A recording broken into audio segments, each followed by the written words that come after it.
है।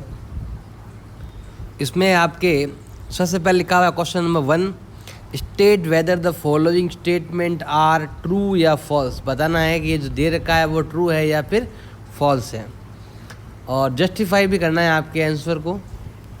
तो पहला क्वेश्चन है, every irrational number is a real number. तो देखो, मैंने रियल नंबर दो तरह का होता है, एक होता है आपके रेशनल और एक होता है आपके इरेशनल। कल लिखवाया था बेसिक वीडियो, वो आप देख सकते हो। तो ये पहला क्वेश्चन कह रहा है कि every irrational number is real number. तो हाँ, सभी रेशनल नंबर रियल नंबर के अंदर आते हैं और सभी रेशनल नंबर भी रियल नंबर के अंतर्गत आते हैं। तो पहला पॉइंट हो जाएगा आपके यस। जैसे पाई एक इरेशनल नंबर भी है और पाई एक रियल नंबर भी है। दूसरा है आपके, every point on the number line is of the root m is a natural number.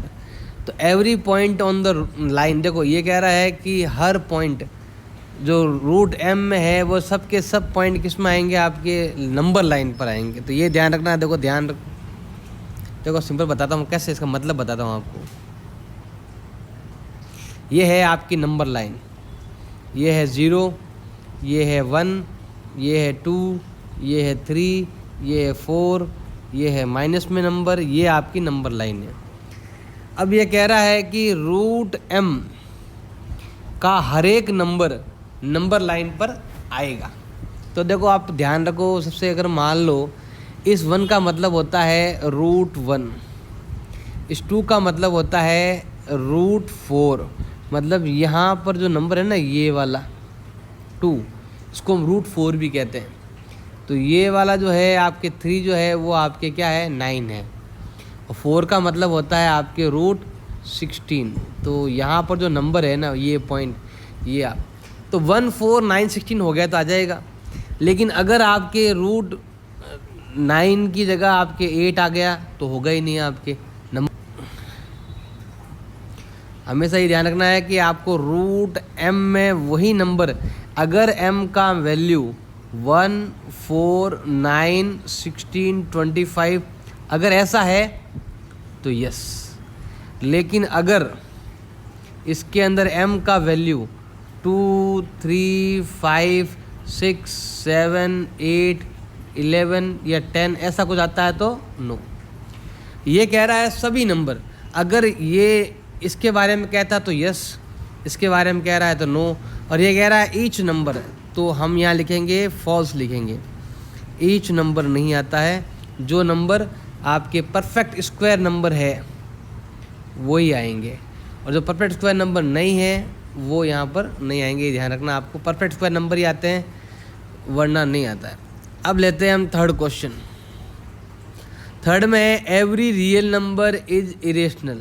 तो देखो मैंने अभी आपको एक पॉइंट लिखवाया था, आपको ये रहा एवरी रियल नंबर। देखो रियल नंबर में दो तरह के नंबर आते हैं, रियल में रेशनल भी आते हैं और इरेशनल भी आते हैं। जबकि ये बोल रहा है ऑल नंबर इरेशनल, तो ये क्या कहलाएगा, आपके फॉल्स कहलाएगा।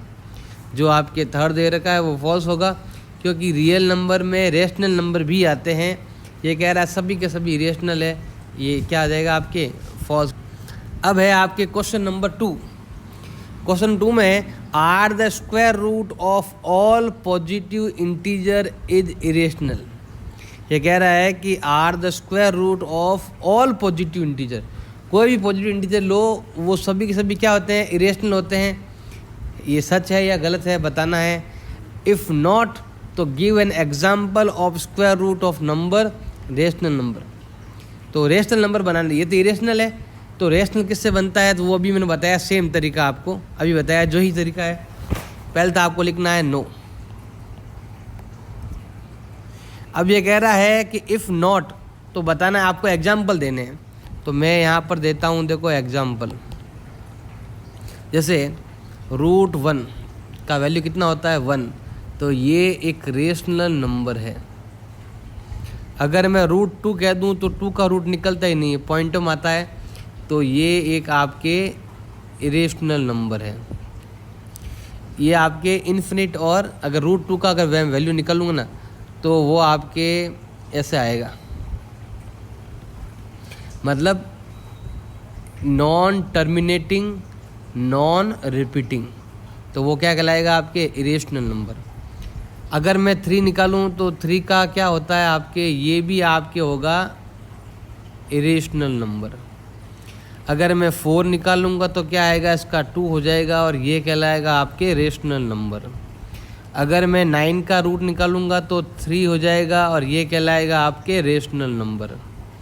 अगर मैं 16 का रूट निकालूंगा तो वो आएगा 4, ये भी है आपके एक rational number.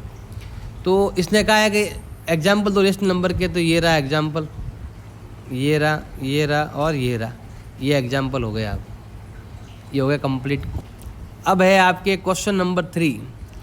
So how root 2 can be represent on the number line. क्या करना है, रूट 5 को आपको नंबर लाइन पर रिप्रेजेंट करना है। अब कैसे करेंगे रिप्रेजेंट, ये ध्यान लगाना। देखो हमें क्या करना है, एक राइट एंगल ट्रायंगल की तरह आपको चलना है।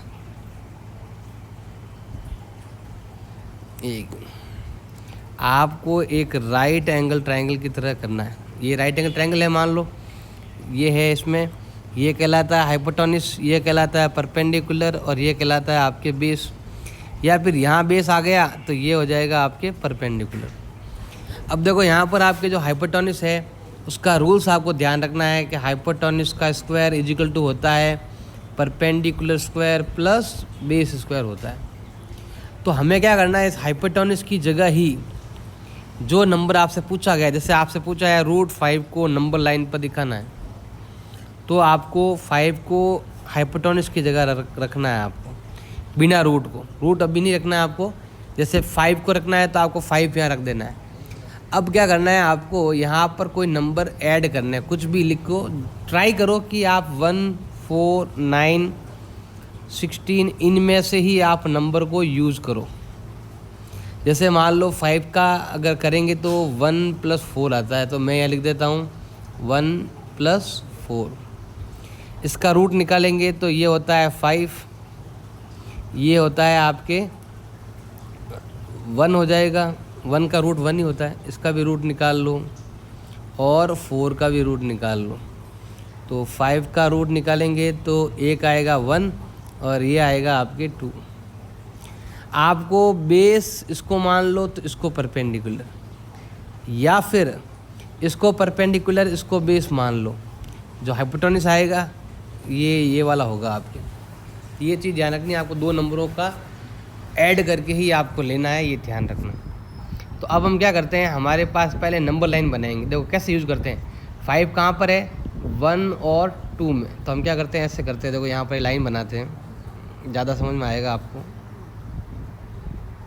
ये नंबर लाइन है, इसमें देखो यहाँ पर ये आपके 0 है, ये आपका 1 है और ये आपका 2 है और ये आपका 3 है।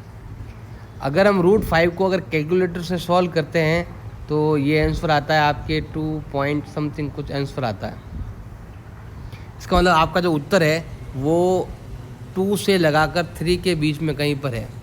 देखो अगर 1 होता ना तो 1 यहाँ होता है, 2 यहाँ होता है और 3 यहाँ होता है, सिंपल लगा देते। अब ये रूट 5 है ना, तो पॉइंट ऑफ यहाँ पर कहीं पर है, आपके इसमें कहीं पर है। अब कैसे मालूम चलेगा, अब आपको उसके लिए क्या करना है, ये रहा 1 और 2, किसी एक को बेस मानना है, किसी एक को परपेंडिकुलर मानना है।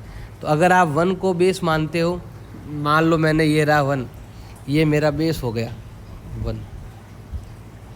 अब मुझे क्या करना है, इस पर ये जो नंबर 1 दे रखा है इस पर आपको बनाना है 90 डिग्री का एंगल बनाना है। 1 पर बनाना, किस पर बनाना है, 1 पर। तो मैं ऐसे बनाता हूँ, ये मैंने 1 पर एक लाइन खींच दिया। अब क्या करना है, आपको जितना गैप यहाँ पर है, ये रहा आपके 2, उतना आपको यहाँ ऊपर लेना है। ये 1 सेंटीमीटर है और ये आपका 2 सेंटीमीटर है।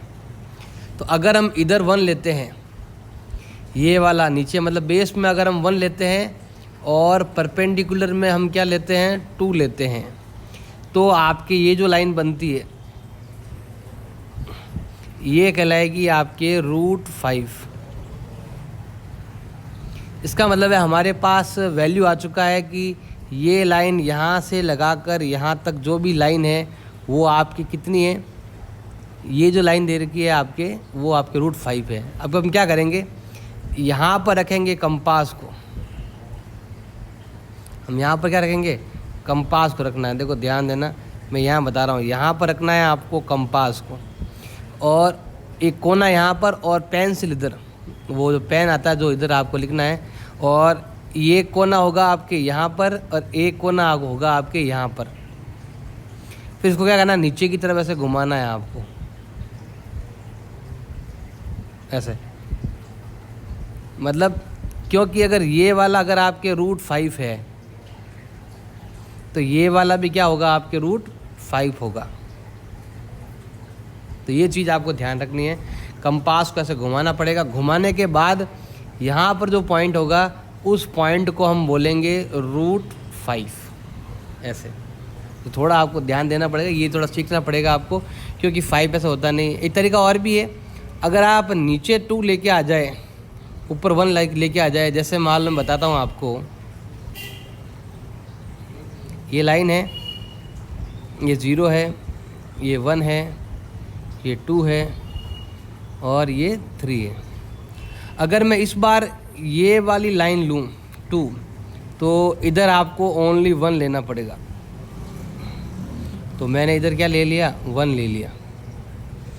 तो आपके ये वाली जो लाइन है ये कहलाएगी आपके √5, क्योंकि ये आपका बेस है, ये आपका परपेंडिकुलर है, तो ये आपका हाइपोटेन्यूस होगा।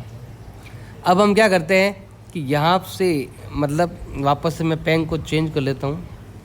अब यहाँ पर रखना है कंपास का एक पॉइंट, और यहाँ पर रखना है कंपास का दूसरा पॉइंट। मतलब यहाँ पर तो आपको रखना है कंपास का पॉइंट रखना है, और यहाँ पर आपको रखनी है पेंसिल, यहाँ पर पेंसिल का रखना है। फिर क्या करना है, आपको यहाँ से कंपास को घुमाना है, ऐसे घुमाते ही आपके यहाँ पर आएगा √5। तो तरीके दोनों ही है आपके, या तो ये वाला तरीका अपना लो या फिर ये, दोनों ही आपके आंसर राइट है। ऐसे ही अगर आपको √2 को भी अगर नंबर लाइन पर रिप्रेजेंट करना है तो सिंपल है, 1 + 1। अगर √3 को करना है तो आपको 1 + 2 लेना पड़ेगा। मतलब इसके लिए पहले आपको ये वाला डायग्राम बनाना पड़ेगा, उसके बाद ये डायग्राम बनेगा। तो अब कैसे होता है वो यहाँ पर देख, ये देखो, अगर हम बेस में 1 लें, हाइपोटेन्यूस परपेंडिकुलर में 1 लें, तो आपके जो 90 डिग्री के सामने जो ये आपके हाइपोटेन्यूस आ रहा है वो क्या होगा, आपका √2 होगा। फिर आपको क्या करना है, इस √2 को बेस मान लेना है, इसको, और इसको मान लेना है आपको परपेंडिकुलर, इसको मानना है आपको बेस। जैसे बनाओगे तो ये कितना आएगा आपके, जैसे मान लो ये मेरी लाइन, ये मेरी नंबर लाइन है, तो अगर मैं इसको ऐसे घुमाऊंगा, मतलब यहाँ रखकर, इस कंपास को यहाँ रखकर घुमाऊंगा ना, तो यहाँ पर आएगा मेरा √2। फिर इसको बेस मानना है, इसको परपेंडिकुलर मानना है, और फिर हम अगर लाइन बनाएंगे ये वाली, तो ये कहलाएगी आपके, ये हाइपोटेन्यूस कहलाएगा √3। फिर क्या करना पड़ेगा, यहीं से सेम, मतलब वापस से आपको यहीं से कंपास रखना है, और यहाँ से आपको ऐसे घुमाना है। तो हमारा ये वाला जो वैल्यू है ये आएगा आपके √3। 4 को